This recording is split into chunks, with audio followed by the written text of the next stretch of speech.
Okay, everyone, welcome. Bruchim habayim.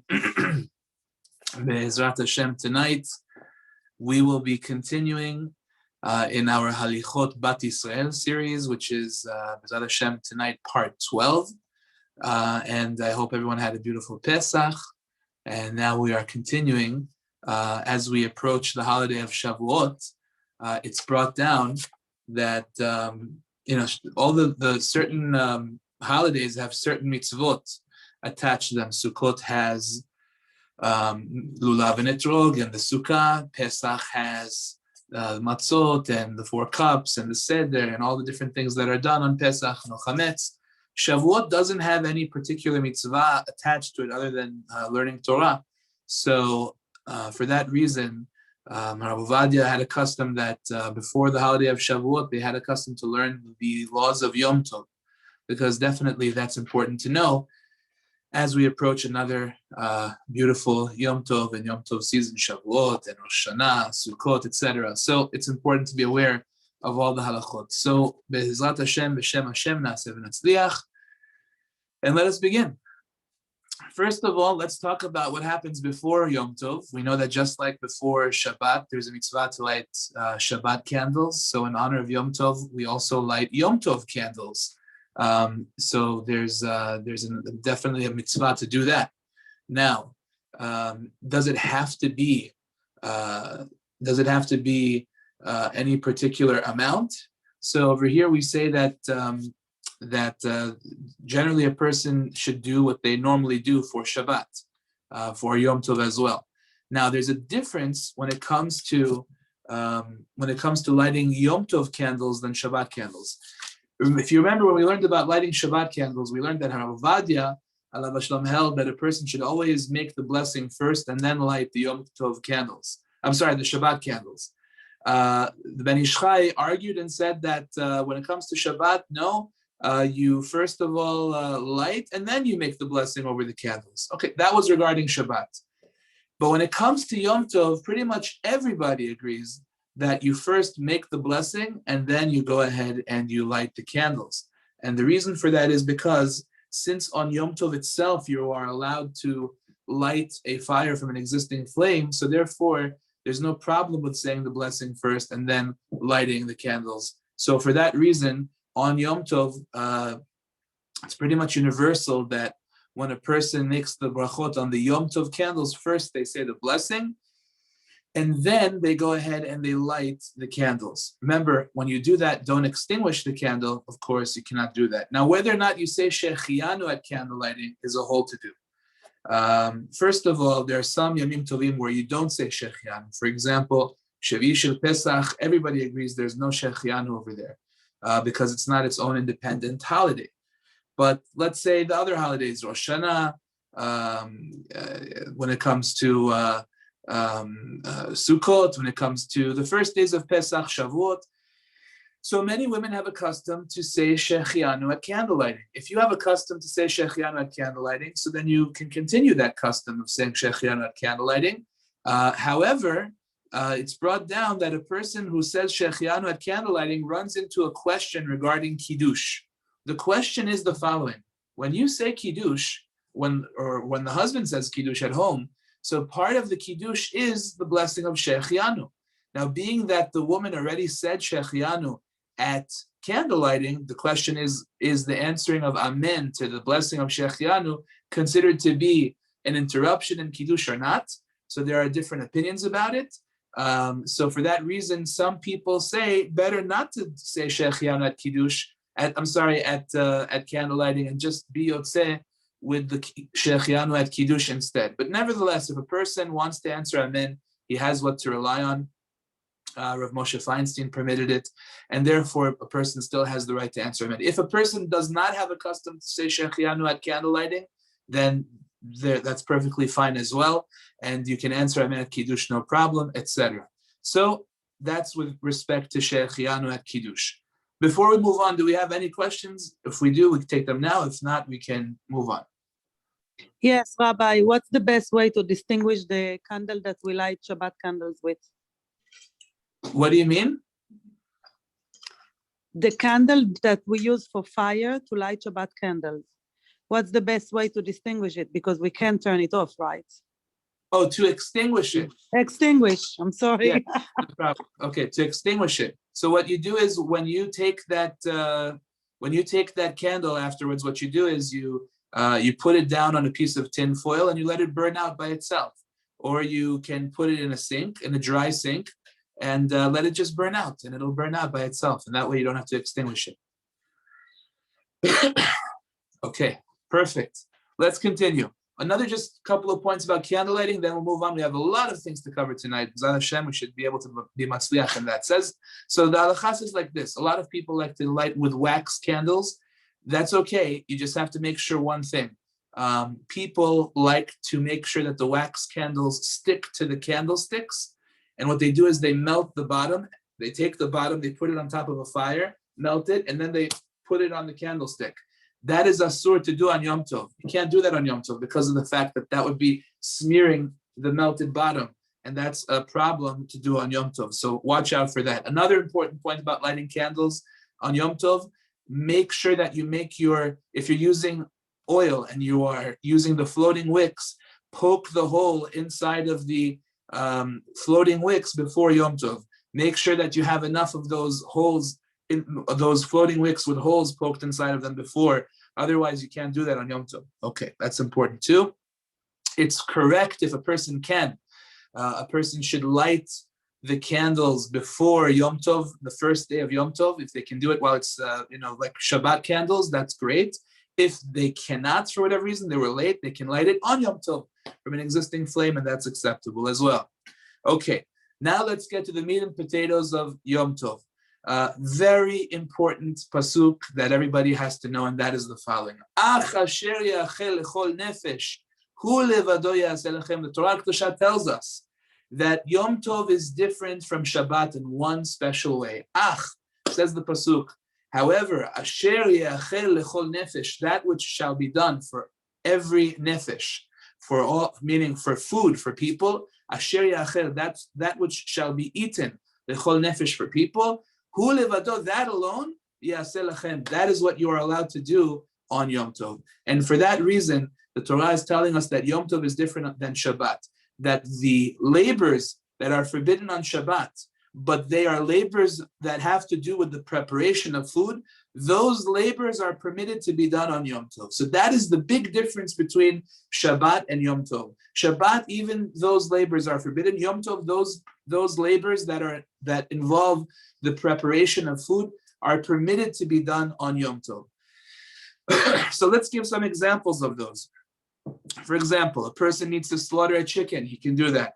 Cooking on Yom Tov is permissible. Lighting a fire to cook is permissible. And again, we're going to talk about how exactly to do that. We know you cannot light from a flame. In other words, you cannot light a brand new flame. You have to light from an existing flame, but we'll get to the details on that. Kneading a dough. We know that kneading on Shabbat is not allowed, but on Yom Tov it's permissible. To bake that dough into a challah is okay. That's important to be aware. Why are these things okay? Because these are labors that involve, that are food preparing labors. They are there in order to help prepare food. Now, that is the fundamental rule of Yom Tov, that ochel nefesh. If I can ask you guys to memorize those two words in the laws of Yom Tov, you have to know those two words. What is permissible on Yom Tov? The first two words that should pop out of your mouth, ochel nefesh, things that are for food.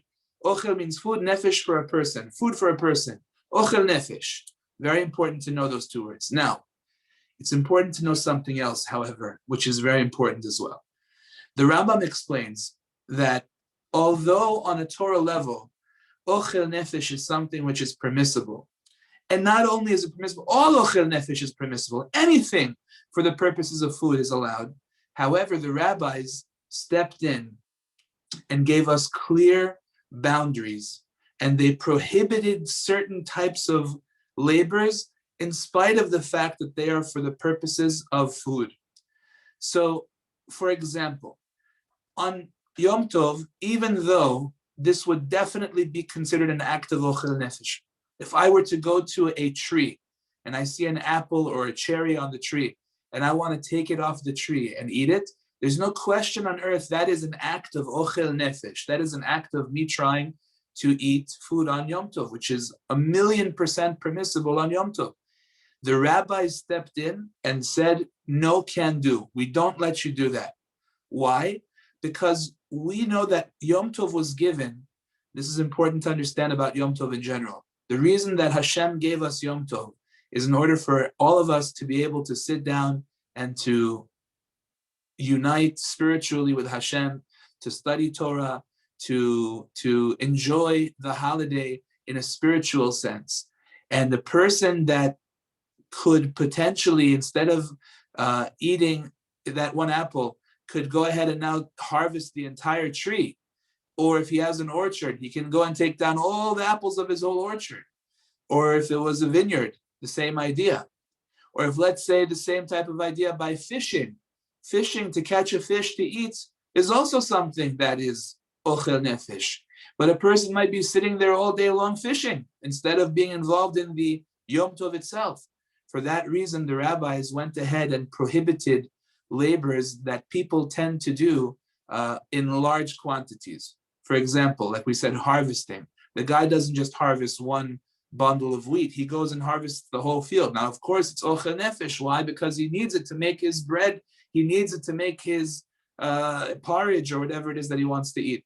It's ochel nefesh, but nevertheless, it's something that's usually done in large quantities, and therefore the rabbis got up and said, asur to do. You cannot harvest on Yom Tov. You also cannot go trapping animals on Yom Tov, even though it's ochel nefesh. Rabbinically, you cannot start bundling your wheat on Yom Tov. These are things that the rabbis instituted as a problem. You cannot squeeze.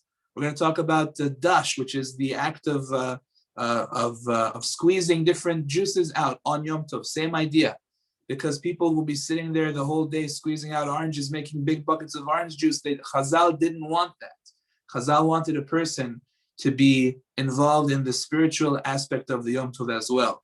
So what we're going to learn, Be'ezrat Hashem, Bli Neder, is what is it exactly that the rabbis said is permissible because it's ochel nefesh and kept it in the same level as the Torah law, versus what is it that the rabbis got up and said, no, you're not allowed to do that, even though it's ochel nefesh, because of the fear that a person might involve himself in that the entire day and lose the whole purpose of the Yom Tov. So that's very important for us to understand as well. Now, that's step one. Before we get to the next part of this, do we have any questions? If we do, let's take them now. We're good? Okay, great. Yes, I have a question, Rabbi. Yes. What about squeezing a lemon for salad? Oh, squeezing a lemon for salad. If you have a salad and you want to squeeze a lemon on it, you can even do that on Shabbat. No problem. Oh, okay. So that doesn't consider taking juice. You said you did not. That's no problem. That's okay even to do on Shabbat. Yes. Okay, thank you. Okay, great. We'll talk a little bit more about that later. Yeah. Are we allowed to directly squeeze it into liquid, like lemon into water on Yom Tov? Lemon into water. So it's basically the same discussion as we had on Shabbat, which is that according to the Shulchan Aruch and Harav Ovadia, it's permissible even into a liquid. According to others, you have to squeeze it onto a solid, like sugar or something like that. So it's the same thing as on Yom Tov. Harav Ovadia will still tell you it's okay to do it. Others will argue. So if you want to follow the opinion of Harav Ovadia, you have what to rely on. Thank Clear? you. Okay, great. All right. So that was step one. Step one is we have to be aware that there is a Torah law and there's the rabbinic law. The Torah law says that all ochel nefesh is permissible. The rabbinic law says not so fast. Some things yes, some things no. Be'ezrat Hashem, we'll get there. Step two, the rabbis said, even things that are permitted because of ochel nefesh, because they are food, if you can do it before Yom Tov, and it will be just as good, then it's the right thing to do that. For example, let's say if a person bakes, let's say he makes jelly, okay? Making jelly is something that it doesn't really matter if you do it now or if you do it the day before. It's going to be just as good if you do it yesterday, if you took care of it a day before Yom Tov, as if you did it today. Let's say a challah, on the other hand, a nice fresh challah. There's no comparison between a fresh challah and a challah from yesterday. It's just not the same thing. Fresh out of the oven, no comparison. So jelly, the rabbis will say to us that, you know what, you could have made that jelly yesterday. So ideally, you should be taking care of that a day before. I'll give you a famous example for where this comes into play. We all know a very important rule on Yom Tov. On Yom Tov, you're not allowed to light a fire from scratch. You can't take a match and then strike the box and light a brand new fire on Yom Tov. However, you are allowed to light a fire from an existing flame. Now, in respect to the laws of Shabbat, either way, if a person did that on Shabbat, there's no question it's forbidden. Whether it was a brand new fire or from an existing fire, it doesn't make even a slight difference. It's the same exact Avirah, no question about it. So the question is then, why should it matter on Yom Tov? The difference is, explains Rav Ovadia, that the fire is something that can be taken care of ahead of time before Yom Tov and be just as good. So therefore the rabbis required that we should deal with that ahead of time before Yom Tov, because it'll be just as good as if you do it on Yom Tov. So there's no reason to have to wait until Yom Tov to do that. Take care of it before Yom Tov. That way on Yom Tov, all you're going to have to do is go put a little match there and it catches fire and it's good. So really, on a Torah level, it's no problem to strike a match. But the rabbis got up and said, you know what? You should take care of these types of things before Yom Tov. So anything that is able to be done before Yom Tov, and it's going to be just as good as had you done it on Yom Tov, that the rabbis expected us to take care of that ahead of time as well. And that's the right thing to do if a person can. If there was something that came up and then prevented him from being able to do it, then he would be allowed to do it on Yom Tov if he deviates, if he does some kind of a shinui. So we'll give examples about that. But first, I just want to give the general principles of what we're talking about. So that was one example. Now, we spoke about that. That's very important. Let's go through now the melachot one by one. We have a lot to cover. Schita. Schita is the action of squeezing. We just talked about squeezing juices, squeezing lemons, squeezing oranges, grapes, olives, all these things. So we know on Shabbat, this is an isur d'oraita to squeeze a juice out of a grape or out of an olive, no question about it. However, on Yom Tov, like we said, even though this is ochel nefesh, this technically would be ochel nefesh and it should be allowed.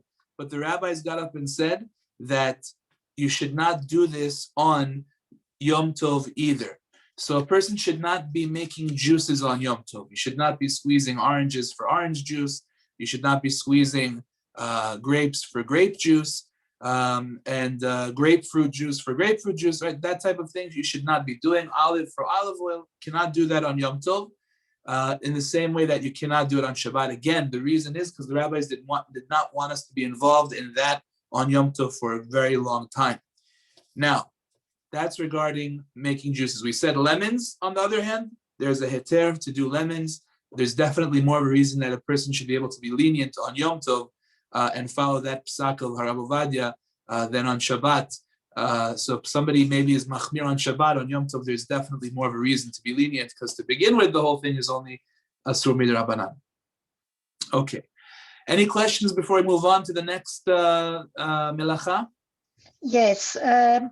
Sure. Regarding Yom Tov, the fire that we leave on from before Yom Tov, what is that fire accidentally goes off? So then you have to get, if you need it to relight it, go get fire from somebody else who has fire. Can one ask a goy to turn it on? That's a great question. That's a very good question. If there's a great need for it, then yes, you could ask the goy to turn it on. Yes. Oh, Okay, thank you. Yes. Okay. Rabbi, Good. we had a question back in Pesach, and maybe I can get the answer now for the future. If we have Sorry, you got cut off. What? Hello? in order to cook, can we So ask a you- goy to bring it up? Sorry, I didn't hear the question. Can you ask it again, please? Electric cooktop that was left in a certain level of heat, and in Yom Tov we need it higher in order to cook. Is it possible to tell a goy to bring it higher for us? Yes. Good. Yes. Okay. Yes. Okay. Yeah. But Yeah. we cannot do it, right? No. But You- you can ask a goy directly. Yes. We're gonna Okay. talk about why. Excellent. Clean that there a little bit later, but yes, there's Thank definitely you. a reason for that on Yom Tov. Thank Okay, you. not Appreciate it. on Shabbat, on Yom Tov. Yes. Okay, I, fine. I have a question regarding that fire with a goy. Okay. What about that we're not allowed to let a goy light the fire for us for cooking That's a in great point. general? Sure. In terms of Bishul Akum. Right, exactly. So that's okay, because if you put the food on the fire, then you took care of that. In other words, Okay, but even though the goy turned on the fire, if you put the food on the fire yourself, then there's no problem of Bishul Akum. I thought though that we're not allowed to let them light the fire also. Now, the idea over there is that when you yourself light the fire, even if the goy put the food on the fire, so then it's not a problem of bishul akum. Meaning the Rama is giving a leniency that even though you didn't put the food on the fire, just lighting the fire, if the Jew lit the fire, that's good enough, right? In this case, the goy lit a fire. He didn't actually cook the food. You are the one who put the food on the fire. You cooked the food, so then that's okay. Okay, thank you. I Yeah. have a question. Okay. Okay, Meicham Samavar, can you add on Yom Tov water to it? Sometimes, like last Chag, it was like 3 days. Can you add water? So it kind of depends on if you're going to be causing electricity to get turned on or to be changed. If I were you in that case, I would ask a goy to do it, because a lot of times the what happens is the lights start turning on and off because you put a lot of cold water into it. You're causing the mechanism to start turning. You know, if you basically are turning on the machine, that's a problem. But Rabbi, there's a way to do it. If you add just a little bit each and every time to the samovar, the light doesn't go on, and then it's possible to do it. right, that's a nice. So Yes. how do I do But- it? How do I Well, do it? let's Another way, Rabbi, there is another way that I do it. Is very safe. I bring the water to boil in a kettle, and when it's boiling, I add it to samovar, and perfectly Nice. safe. Nice idea. Very nice. Beautiful. Okay, Okay, thank beautiful solution.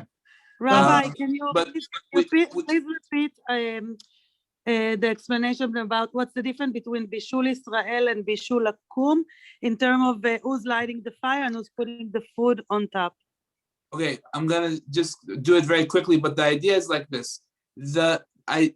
when a Jew puts food on the fire, that's called Bishul Israel, because the Jew lighting a fire is not cooking, right?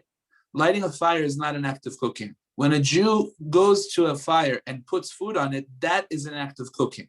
So that's called Bishul Israel. That there's no problem with that, even though the goy lit the fire. Because when you put the food on the fire, you are the one who's cooking the food. So that's fine. The problem is what happens when the goy puts the food on the fire. So over there, there's a question that is a problem seemingly of Bishul Akum. So the Rama over there says, well, I have a solution for you. If the Jew turns on the fire, then it's not called Bishul Akum anymore. You understand? That's what's going on. When it comes to a Jew putting the food on the fire, there's definitely no problem of bishulaku. All right, but we have to keep moving. So let's get to that a little bit later if you have any more questions. So now let's talk about the next melacha, grinding. The melacha of tochen. We know that on Shabbat a person is not allowed to grind any kind of object and make it take a big piece of something and make it into small particles. Now, on Shabbat, that's definitely forbidden. However, when it comes to Yom Tov, a person is allowed to grind spices if he desires to grind the spices. Let's say he's got some peppercorns, and he wants to make it into pepper that he wants to sprinkle on his food. So the halakha permits him to do that on Yom Tov. Now, the reason that this is permissible to do on Yom Tov is because of what we mentioned before. If he were to grind his peppercorns before Yom Tov, what would happen is it wouldn't be as strong. The pepper would lose some of its potency, and it wouldn't be as enjoyable as if he does it fresh on Yom Tov. So therefore, he's permitted to grind it. Now, he's only permitted to grind it in a way that's not what's called uvdin dechol, which means that he's not using something that's a weekday tool. If you've ever seen one of these nice and big pepper mills, it's a long item that you put the pepper inside, you turn the top, and then the pepper gets crushed and comes out of the bottom. So that is something that even though it's Yom Tov, he should not be using that kind of an item, explains Rav Ovadia. That's not okay. However, you can use the classic mortar and pestle, which is the meducha, which is a person that takes the peppercorns, he puts it inside of the mortar and the pestle, he chops it like this, he pounds it and then crushes it that way. That is permissible to do on Yom Tov if he desires to do so. You cannot do that with salt, because salt is something that does not lose its potency. And therefore, that's the kind of thing that should be done before Yom Tov. If he forgot to do it before Yom Tov with salt, so then what he should do is he should tilt the mortar to the side and make it a little bit more difficult for himself. That's called doing it with a shinui, and that would make it permissible to do on Yom Tov. Okay, so that's very important to be aware of as well. We have a question over here. What about the small pepper shakers? So it's a good question. From what I saw Rav Ovadia say, he says that the pepper mills themselves are problematic. If they're much smaller, it could be they're permissible, but I don't know. I have to research it a little bit more. I haven't seen anybody discuss it, but it's a good question. Okay. The reason that's good, we're going to see shortly about coffee that he does distinguish between two types of things. We'll see that in a minute. Okay, let's continue. Okay. And again, this is only when you're doing it for Yom Tov. You cannot be doing this on Yom Tov for something which is not for Yom Tov. That's a very important. In other words, if you're doing this for a long period of time, that you should have ground pepper for the next week, that's not okay. Fine.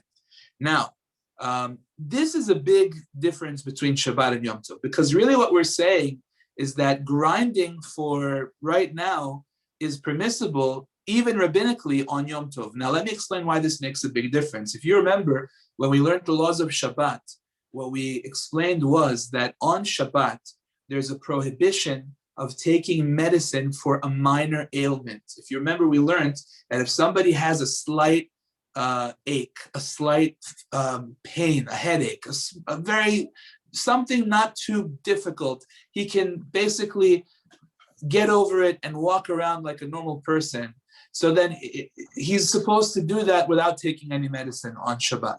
The reason is because the rabbis were afraid that if the person gets involved with taking medicine, the rabbis were afraid that if a person gets involved in taking medicine, what's going to happen is that he might come to grind medicine, and that is forbidden to do on Shabbat. He might come to make more medicine by grinding it.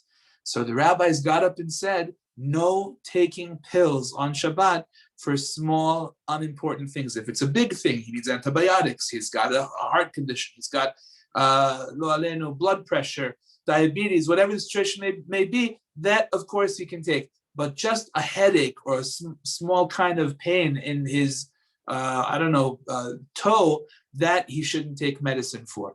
On Yom Tov, says Rav Ovadia, that doesn't exist. On Yom Tov, being that you're allowed to grind for things that you need today, so therefore you're allowed to take a pill that you need as well. So that's a beautiful chidush, beautiful point that Rav Ovadia makes based on this halacha that you're allowed to grind things right now. He says in that case, then you should be allowed to take medicine as well, even for slight ailments that you can overcome without the pill. Okay, so that's a very important point as well. Now, another point. We learned on Shabbat that you're allowed to grind things that are not grown from the ground. When it comes to Shabbat, if let's say you want to take a block of cheese and chop it up into very small pieces, very small, tiny pieces, that's perfectly fine, even though you're grinding it. Why? Because cheese is not gidulei karka, it doesn't grow from the ground. So there's no problem of grinding something that's not gidulei karka. But we said, even though that's true, on Shabbat, you're not allowed to take a cheese grater and grate the cheese against the cheese grater, because that's called uvdin dechol. That's called a weekday type of thing. Comes along Rav Ovadia and says on Yom Tov, that's permissible. There's no problem to do that on Yom Tov. He does say to do it with a shinui because it technically could have been done before the Yom Tov, but nevertheless, it's not a problem to do on Yom Tov. And at the same rate, a person can grate carrots, and a person can grate even radishes, things like that, without any shinui whatsoever, because those things would lose their freshness if you did it before Yom Tov. They would lose their potency, their strength. So therefore, by carrots and by radishes, there's no need to do a shinui. It's not like cheese, which cheese you should do a shinui because you could have taken care of it yesterday, the day before. Another thing you can grind on Yom Tov is coffee. If you have fresh coffee beans and you want to go ahead and you want to grind them on Yom Tov, so Rav Ovadia says that you're allowed to grind the coffee beans on Yom Tov in a manual coffee grinder. And the reason is, again, because it's much better when it's freshly ground coffee is different than when it's been ground a few days ago. So that's okay. But he says that's provided that you use a household coffee grinder, not a big commercial one. That's important as well. Also, this next point, I actually owe this one to one of our talmidot that pointed this halacha out to me in one of our earlier shiurim in the laws of Shabbat, and I'd like to thank her for that. This one is the meat grinder, that a person can grind meat using a manual meat grinder, which is one of these contraptions that it has a lever and you put the meat inside, push it through, and you grind it inside. It comes out in different pieces. This is allowed to be used on Yom Tov. You cannot do that on Shabbat, but you could do that on Yom Tov if you want to, let's say, grind meat in order to make a hamburger or something like that on Yom Tov. Okay, so that's very important in the laws of grinding. We have a question over here. Let's see if we can answer that one. Ma'im beitzim kashot. What about with hard-boiled eggs? Can you grind hard-boiled eggs? If you want to, it seems like that's the kind of thing that you could do, because it's, first of all, it's not gidulei karka, so even on Shabbat it wouldn't seem to be a problem. But if you want to do it like this now, with a grater, it would seem that it shouldn't be a problem. Okay, great. Let's continue. Another important melacha to talk about. We learned on Shabbat, there's a melacha called borer. Borer is something that is forbidden to do, which we said on Shabbat, you're not allowed to separate if you have a mixture of things good and bad. This is like a nice review of all the laws of Shabbat, so it's good that we're doing this. You have a mixture of good and bad. You have, let's say, you have a mixture of nuts and raisins, and you hate the nuts, you love the raisins, and we said on Shabbat, you have to take what you want, which is the ochel. You have to take it for right now, for miyad, and you have to take it beyad with your hand or with something that's like your hand. In other words, you cannot separate it with a vessel. You cannot use a sifter. You cannot use a funnel to separate the nuts and the raisins. You have to separate by taking it with your hand for right now, the ones that you want, not the ones that you don't want. Okay, so that's on Shabbat. On Yom Tov, Borer is a totally different creature. Borer on Yom Tov is you do whatever is easier. You have a huge plate. It's full of all kinds of stuff, and a lot of things that you don't want, and certain things that you do want, or vice versa. A lot of things that you do want, and certain things you don't want. The halacha says that on Yom Tov, you take what you get. You do whatever is easier. You do whatever is easier. So if, let's say, on the plate, there's a lot of junk and some food. There's bones and peels and let's say shells. And then there are a couple of pieces of chicken, okay? The chicken is mixed into the bones and the shells and the peels and all the, but there's chicken there, right? So the halacha says, on Yom Tov, you do whatever is easier. So if it's easier for you to just take the small pieces of chicken instead of having to deal with a tremendous amount of junk, then that's what you do.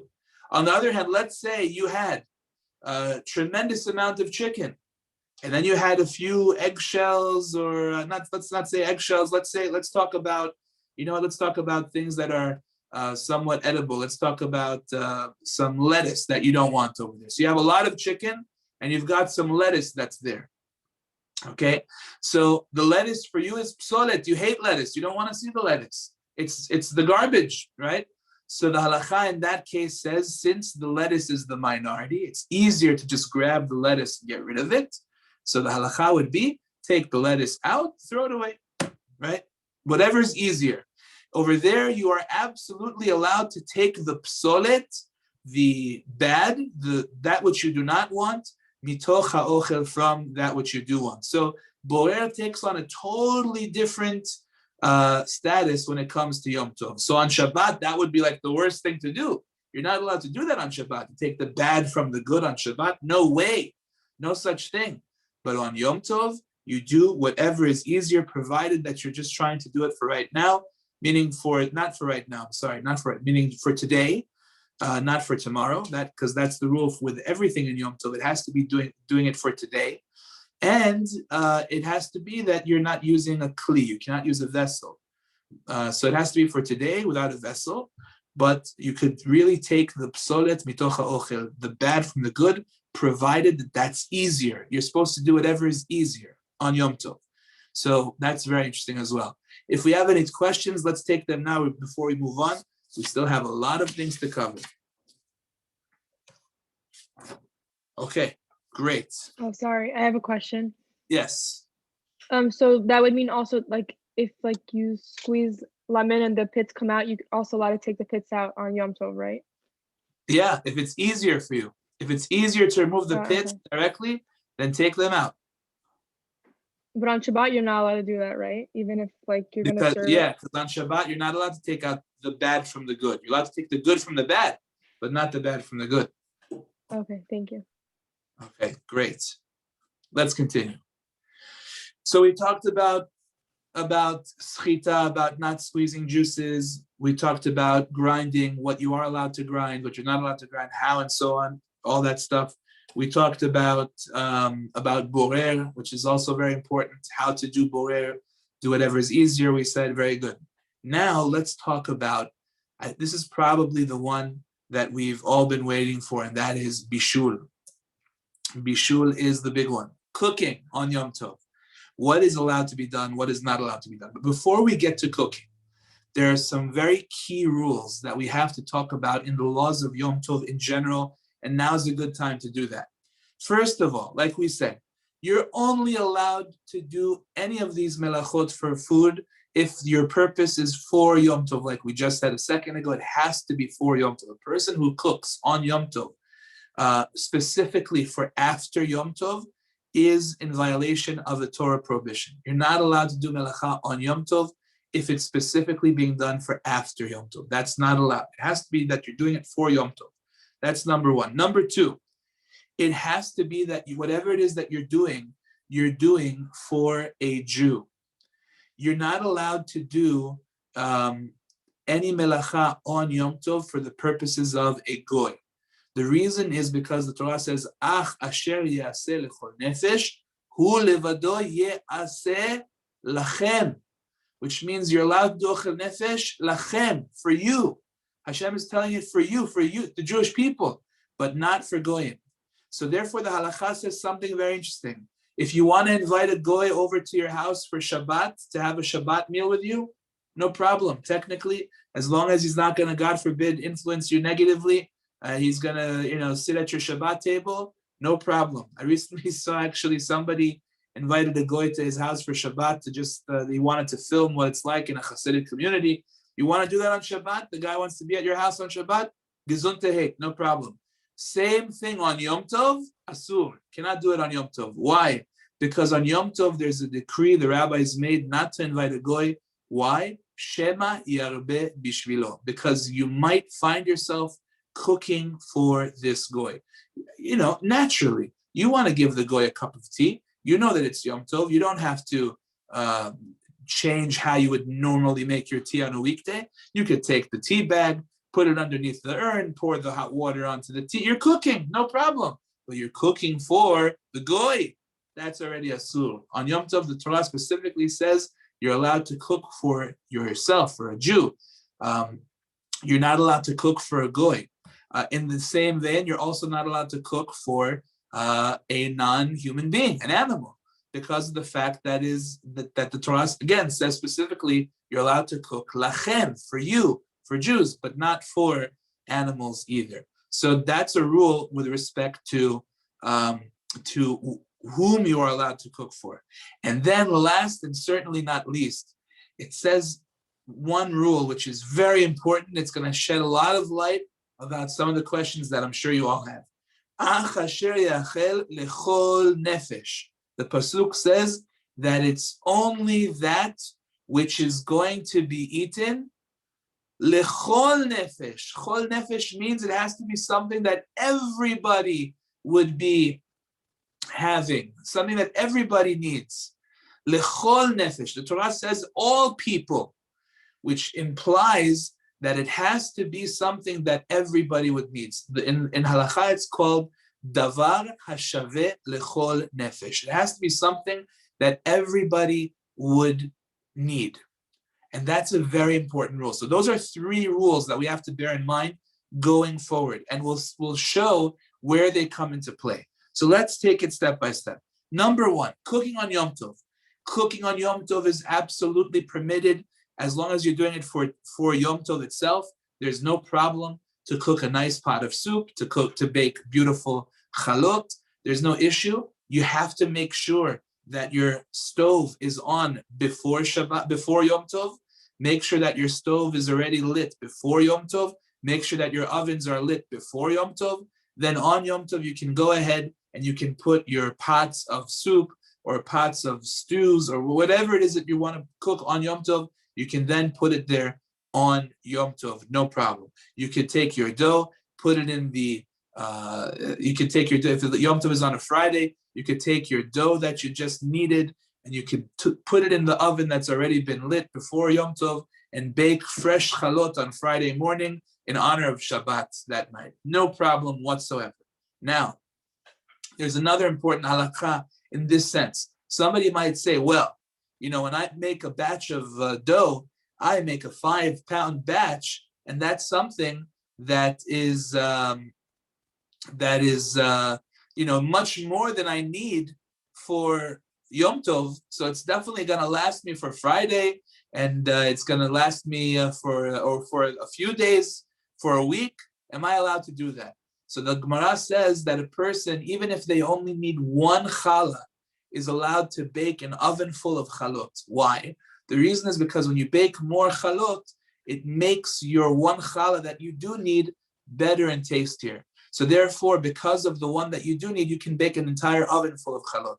So that's considered to be for the purpose of the one that you do need for Yom Tov to make that one better. So that's okay. Another case like that, a person can cook an entire stew, an entire choresh, an entire chalent, even though they're only one person. Why? Because when you make it in a bigger pot with more food, with more ingredients, with more things like that, then it's going to make your one bowl that you will eat yourself better and tastier.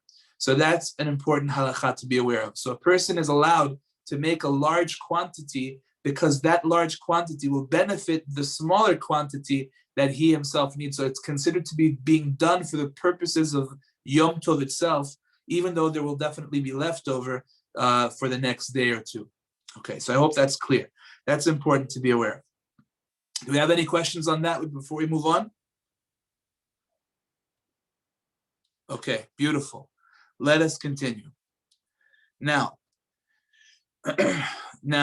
this is only permitted, though, provided that you are going to be using some of this on Yom Tov. In other words, you can't do that kind of thing half an hour before Yom Tov is over, right? You can't stand there now and start cooking a big choresh, right, or a big chalent, or whatever it is that you want to cook, and it's half an hour before Yom Tov ends, or even an hour or two before Yom Tov ends. You already had your Yom Tov meals, you're stuffed to the gills. You're not going to be eating anything anymore on Yom Tov. So therefore, for you to cook right now is clearly an act of doing this for after Yom Tov, in which case it's definitely a serious violation and cannot be done. So I hope that's very clear as well. Okay, so that's important to be aware of. Now, this is the big important point that we have to take a big leap now. This is the halacha of mitoch. Mitoch, says the Gemara, once a labor has become permissible for the purposes of ochel nefesh, meaning it's a labor that is being done in general for the purposes of food, so then it becomes permissible even if it's not being done for the purposes of food. So let's give some examples. A person wants to light a fire from an existing flame on Yom Tov, not for food, just because they want to have more light in the room. So is that permissible? Absolutely. But what about the fact that it's not ochel nefesh? Well, the answer is that since it originally is done for the purposes of cooking food, you can even do it when you're not doing it for cooking food. As long as you're enjoying that fire on Yom Tov, it's permissible. Same thing, let's say, with respect to carrying. Carrying is a melacha that is used to transport food from one place to another. So therefore, it's related to ochel nefesh. You can carry on Yom Tov for the purposes of transporting food from one place to another. So it's related to ochel nefesh. Now that you're allowed to carry for the purposes of ochel nefesh, you're even allowed to carry not for the purposes of ochel nefesh. So if a person finds himself in an area that does not have any eruv, or it's completely a place that you cannot carry on Shabbat, but as long as you have some reason that you're carrying this item on Yom Tov, it's for the purpose of Yom Tov, you can carry it even when there's no eruv. Why? Because since it's a melacha that's related to ochel nefesh, so you're allowed to do it even for the purposes of non-ochel nefesh. In the Gemara, it's called mitoch shehutra letzorech, hutra nami shelo letzorech. Since it's permissible for the purpose of ochel nefesh, it's even permissible when it's not for ochel nefesh. That's a very important point. Now, here comes the big question that everybody wants an answer to. And this is the question of, can one take a shower on Yom Tov? Now, let's explain why this is such a big question. The simple idea over here would be that in the same way that I just told you, that you're allowed to carry things that are not food related. You can push a stroller in the public domain on Yom Tov. You can carry a book in the public domain, even though it's got nothing to do with food. Why? Because since you can also carry food, you can also carry non-food too. So somebody might make the claim that, look, you can cook water on Yom Tov for tea, so you should also be able to cook water for non-tea, for a shower, right? That is the simple understanding of what should be. However, comes along the Tosfot, one of the great commentaries in Masechet Shabbat, and says not so fast. We said before, a few minutes ago, that the pasuk tells us that when you do ochel nefesh, it has to be something that is shaveh lechol nefesh, which means that everybody needs this to be done. And everybody needs food, and everybody needs things to be carried from place to place.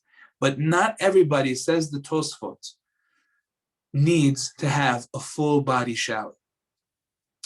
What everybody does need, says the Tosfot, is to have their face, to have their hands, and to have their feet washed. But they don't need to have a full body shower.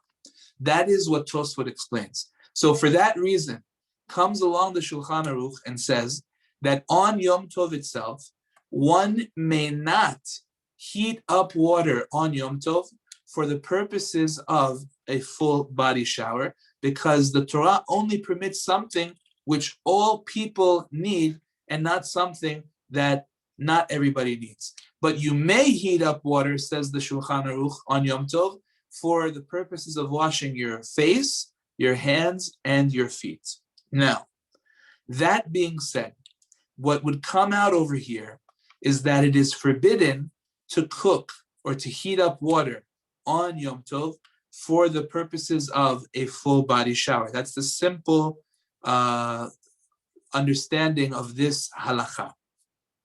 Now, there is a way to alleviate some of the issue of not taking a shower on Yom Tov, and that is the following. First of all, the Biur Halacha explains in Siman Tav Kuf Yud Aleph, this is the Chafetz Chaim writing, that although that is true, you may not heat up water on Yom Tov in order to have a full body shower. You may only heat it up if a person is doing his face, his hands, and his feet. However, he claims that the face, hand, and the feet is not limited to that. Really, what that means is, as long as it's not the majority of the body, then it's permissible. So says the Biur Halacha, the first leniency that we have over here is that if a person heats up water, but does not do so in order to wash his entire body, the majority of his body, so then it is permissible. So what that means is that if, let's say, a person needs to do, for example, a lower body shower, right? You know, sometimes he gets very sweaty and it's maybe it doesn't have the nicest scent. So a person can go ahead and wash, let's say, his lower body, because that's not the majority. Let's say that's the case. That's not the majority of his body, right? So that would be a beautiful heter. That's very helpful. It's very helpful to be aware of that, because there's a heter from the Biur Halacha that you're allowed to wash your any part of the body that's not the majority of the body. So that's one very important piece of information. That's number one. Number two, this is very helpful. This next piece of information is a beautiful, beautiful heter, and I cannot take credit for this myself. This is something that I saw from Harav Gaon of Naftali Leshkovitz, the Magid Shur in Torah Vadat, who took over from Belsky Alav Shalom, and he points out a beautiful point. He says that the halacha tells us that you're allowed to ask a non-Jew, even on Shabbat, to do something which is a psik resha. If you remember, we learned this when we learned the laws of Shabbat, that there are certain things on Shabbat that are forbidden, because even though you didn't have them in mind, but since they are the direct result of what you're planning to do, you're not allowed to do them on Shabbat. But you can ask a goy to do them on Shabbat. For example, let's say a person wants to open up the door to his refrigerator, but he knows that the light bulb is on inside of the refrigerator. So the halacha says that a Jew may not open up that refrigerator door on Shabbat. Why? He doesn't have in mind to open up the light bulb. He just wants to open up the door to get the water out of the refrigerator. But the halacha says, but since he knows that the light bulb is going to turn on, so we view it as if he had in mind that the light bulb should turn on. And therefore, he's not allowed to do that. On the other hand, though, he can definitely ask a goy to go ahead and to open up the door of the refrigerator. And even though we know that the light bulb will turn on, but the goy doesn't have in mind that light bulb. The goy could care less about that light bulb. The goy is just trying to open up the door of the refrigerator, and the result of that is the light bulb. So he's not. We don't care about about the fact. He doesn't care about the fact that the light bulb is turning on, and he doesn't have to care about it either. So therefore, we can ask him to open the door, even though the result is he's going to turn on the light bulb by opening up the door. Says Rabbi Leshkowitz, a beautiful point over here too. You can ask a goy to turn on the shower. Why can you ask a goy to turn on the shower? Because over here, what's happening is that water is going to enter into the boiler, and it's cold water, and then it's going to be cooked.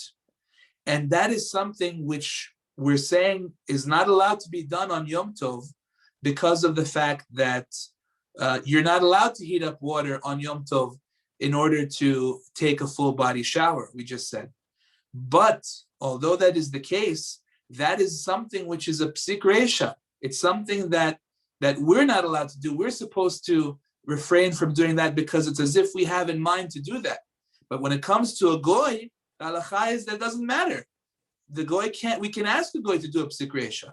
So therefore, you would be allowed to ask a goy to turn on the shower in order to then go ahead and step in and take a shower. So that's a nice point from Rav Leshkowitz, Shlita, and that's something that a person can go ahead and rely on. It makes a lot of sense, and it can be a full body shower too at that point if that's the way that you do it. Now, I will point out that and who turned off the water? Misoger tamayim. Who's? You turn off the water. Oh, okay. Yeah. Okay. Now, when it comes to the Ashkenazi psak, the Ashkenazi psak has one more caveat to it. It's important, if anybody is listening to this and it's Ashkenazi, you should know that the heter to bathe, even with these heterim, is only on condition that a person is mitzta'er. He's in a state of suffering. The Biur Halacha in Siman Shin Chavav says that when a person is mitzta'er, they're in a state of suffering because of their situation with their body. So then they would be allowed to go ahead and to do this. So based on these other 2 points that we had, if it's not the majority of the body, you can do it yourself, and if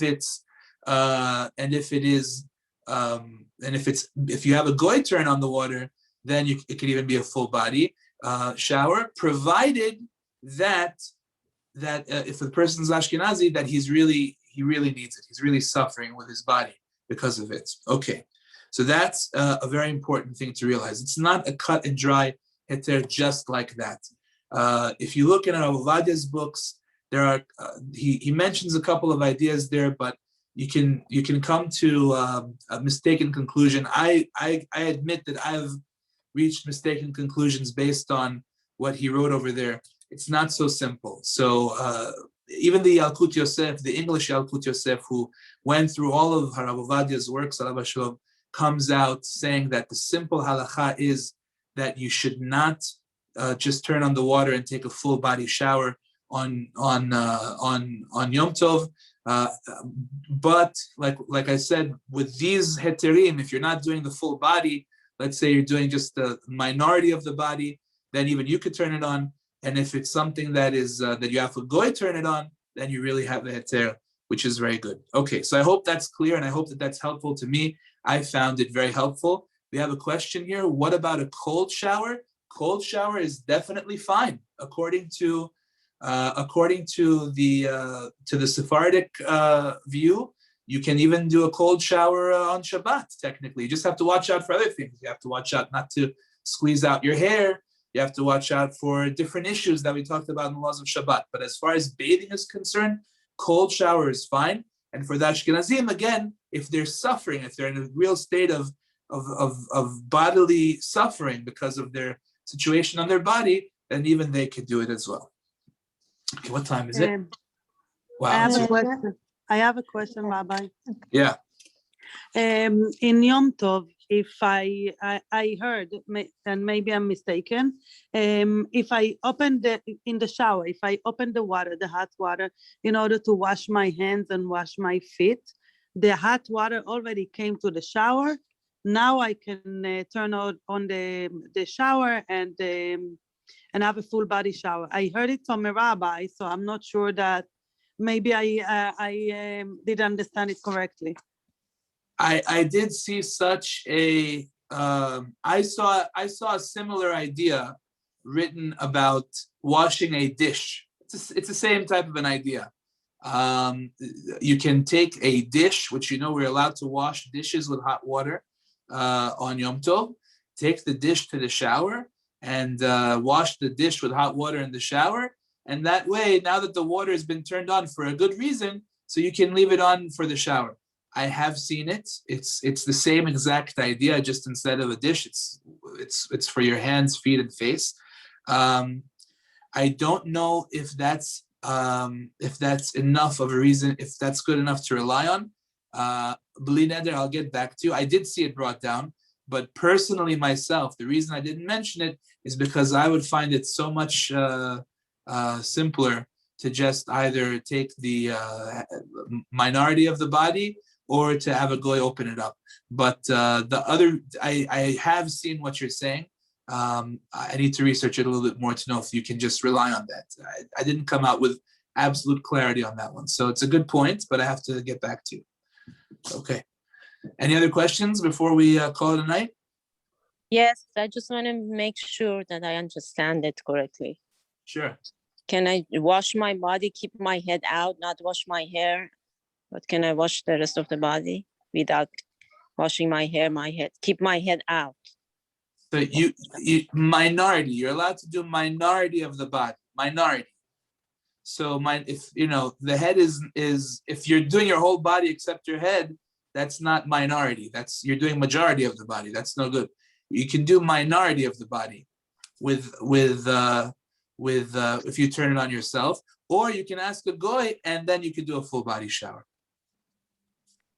I don't have a goy. Like, you can't just go to the street, bring a goy in to open the water for you.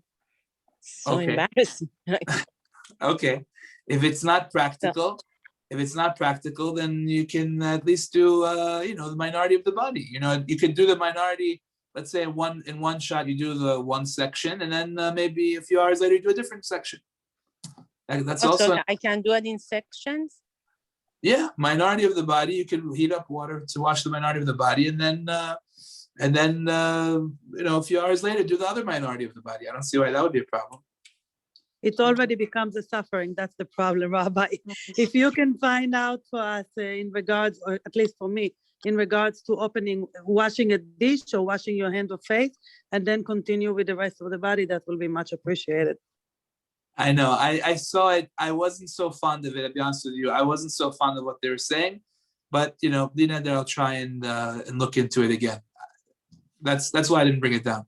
But I'll try and bring it and look into it again. Okay. Just one more point that I wanted to share with you before we call it a night. When it comes to a fire on the stove, so you're allowed to increase a fire on the stove. If, let's say, you lit your fire on the stove before Yom Tov, you want to make the fire bigger, you're allowed to go ahead and make the fire bigger, no problem, because it was already lit and you're just adding more fuel to the flame. That's perfectly fine. What about lowering the flame? And again, we're talking about gas flames right now. We're not talking about electric cooktops, because electric cooktops would be a problem. You cannot increase the heat on an electric cooktop. You cannot decrease the heat on an electric cooktop, because that would be considered connecting. That would be a problem, as far as I know. But when it comes to increasing a flame of a gas range, then that's permissible to increase. Now, what about decreasing it? The answer is decreasing it is okay, provided that the food that you're cooking needs it. For example, let's say that you cooked the food and it's nice and warm, but if you leave it on this fire, it's going to start to burn. So then you could decrease the flame because you don't want the food to burn. Or let's say certain dishes need to be on a low flame. So you can take that existing flame and lower it because it's for the purposes of ochel nefesh. That's perfectly fine. But on the other hand, you cannot just decrease a flame because you don't want to waste gas or because you are, nervous or whatever. If that's the situation, you should just have a lower flame to begin with. If for whatever the reason is, you had very high flames because all your food needed it, and now you're nervous or whatever the situation may be, so at that point you should try and get a goy to deal with it, but not you yourself, because you yourself are not allowed to extinguish it if it's not for the purposes of food, and it's not very, very clear that it's going to damage. I mean, most of the time it's not. It's pretty safe. It's not going to do any harm. So therefore, you shouldn't be allowed to do it. Okay, everybody, that's our shiur for tonight. Feel free to send me any text or whatever if you have any questions. And B'ezras Hashem will call it a night. B'ezras Hashem will continue next week. Chazakim u'bruchim. Thank Thank you you. very much. Thank you, Rabbi. Thank you. Thank you.